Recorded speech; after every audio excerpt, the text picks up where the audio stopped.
اکثر کہا کرتے ہیں کہ والدین کو یہ چاہیے کہ اپنے بچوں پر نظر رکھیں، مگر آج جو مجھے معلوم ہوا ہے اس کے بعد تو میں یہ کہنے پر مجبور ہوں کہ شاید اب ہمیں یہ کہنا ہوگا کہ بچے اپنے والدین پر بھی نظر رکھیں۔ FIA کے مطابق کراچی کی ایک 60 سالہ خاتون ہے جنہوں نے اپنی ہی بھانجی کی تصاویر سے جعلی فیس بک ID بنائی اور اس کے ذریعے خاتون نے لڑکوں سے دوستیاں کی ہیں، جن سے کیش حاصل کیا ہے، موبائل بیلنس منگوایا کرتی رہی ہیں۔ وہ جن لڑکوں سے دوستی کرتی تھی انہیں اپنی جوان بھانجی کی تصاویر بھیج دیا کرتی تھی تاکہ وہ انہیں نوجوان لڑکی سمجھ کر دوستی کر لیں۔ جب یہ چالاک خالہ FIA کے شکنجے میں آئی ہیں تو انہوں نے خود کو بچا کر فیک ID کا الزام اپنی بیٹی پر لگا دیا۔ FIA نے جب ماں اور بیٹی دونوں کے موبائل کو چیک کیا تو معلوم ہوا کہ اصل مجرم تو یہ خاتون خود ہی ہے، جس کا یہ خاتون اعتراف بھی کر رہی ہیں۔ ذرا ان کی اپنی زبانی سنیے ان کی بات۔ لڑکا تھا اس سے جو ہے وہ گروپ کے توسط سے بات ہوئی تھی، اور پھر یہ تھا کہ جو ہے اس نے کافی اصرار کیا تو پکچر مانگی، تو پھر میں نے میرے پاس میری بھانجی کی تصویر تھی، وہ میں نے اس کو پکچر دی تھی، جو پکچر تھی میں نے دے دی۔ میں نے اس وقت ایسا کچھ سوچا نہیں تھا کہ آگے جا کے جو ہے اتنے پریشانیاں۔ ناظرین، سوال یہ پیدا ہوتا ہے کہ یہ خاتون پکڑی کیسے گئیں اور اب تک کتنے لوگوں کو خود نوجوان لڑکی بن کر یہ بیوقوف بناتی رہی ہیں؟ تو جواب یہ ہے کہ جناب بے وقوفوں کی لسٹوں میں ایک لاہور کا لڑکا بھی شامل ہے جو 7 سال سے خاتون کے ساتھ فیس بک اور موبائل پر رابطے میں تھا اور اب وہ ان سے شادی کرنا چاہتا تھا، مگر خاتون نے انہیں یہ بول کر بلاک کر دیا کہ اب ان کی منگنی ہو گئی ہے اور ان کا نکاح ہونے والا ہے، لہٰذا وہ مزید بات نہیں کر سکتی۔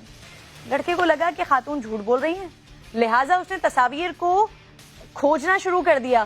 اور فیس بک کے ذریعے اصل لڑکی تک پہنچ گیا۔ پھر کیا ہوا سنیے ذرا، چال باز خالہ اس بھانجی کے بارے میں اور اس تصویر کے بارے میں پھر کیا بتاتی ہیں، سنیے۔ میرے پاس ایک اننون نمبر سے کال آئی تھی، جس شخص نے وہ کال کی تھی اس نے کہا کہ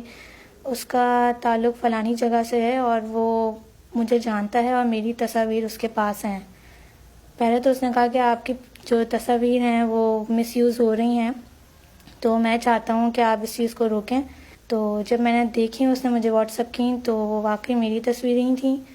جو نمبرز اس نے بھیجے تھے وہ سارے میری خالہ کے تھے۔ اس نے یہ بتایا کہ 7 سال سے اس کا کسی لیڈی کے ساتھ افیئر رہا ہے اور وہ افیئر میری پکچرز پہ چل رہا تھا۔ نمبرز جو تھے وہ مطلب آڈیو پہ تو ان کی کال پہ تو بات ہوتی تھی بٹ وہ کبھی فیس ٹو فیس ملا نہیں۔ اس کو ہر لمحے میری جتنی بھی میری جو ایجوکیشن ہے، میری لائف کے جو ایونٹس ہو رہے تھے وہ سب اس تک پہنچ رہے تھے۔ ہوا یہ تھا کہ میری خالہ نے کچھ مہینے پہلے اس کو بلاک کر دیا تھا، یہ کہہ کے کہ مطلب میری خالہ کا نکاح ہو رہا ہے اور وہ انگیج ہو چکی ہیں تو وہ اس لڑکے کے ساتھ افیئر کنٹینیو نہیں کر سکتی ہیں،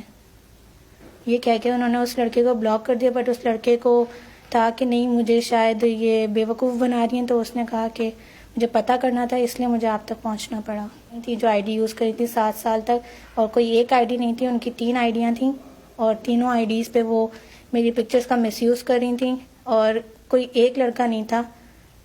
کچھ تو بلاک میں نکلے 50+ اور کچھ کے ساتھ وہ میری رپورٹ درج کروانے کے بعد بھی لنک میں تھیں۔ تو یہ وہ بیچاری بھانجی ہے جس کی تصاویر کا استعمال کر کے خالہ صاحبہ لڑکوں سے تحائف وصول کر رہی ہوتی تھی، ان سے دوستیاں کر رہی ہوتی تھی، اور خالہوں کو تو دوسری ماں کہا جاتا ہے جو اپنی بیٹیوں کو بھانجیوں کو پروٹیکٹ کرتی ہیں، لیکن ایسی خالہ سے ہم کیا ایکسپیکٹ کر سکتے ہیں؟ جب ان کے اوپر آفت آئی تو پھر انہوں نے اپنی بیٹی کو ہی مورد الزام ٹھہرا دیا کہ میں نہیں جی، میری بیٹی اس قسم کی حرکتیں کر رہی تھی۔ کیسی شرمناک حرکت ہے۔ بھانجی بتا رہی ہے کہ 50 سے زائد لڑکوں کے نمبر صرف خالہ کی بلاک لسٹ میں ملے ہیں، نہ جانے مزید کتنوں کو بے وقوف انہوں نے بنایا ہوگا۔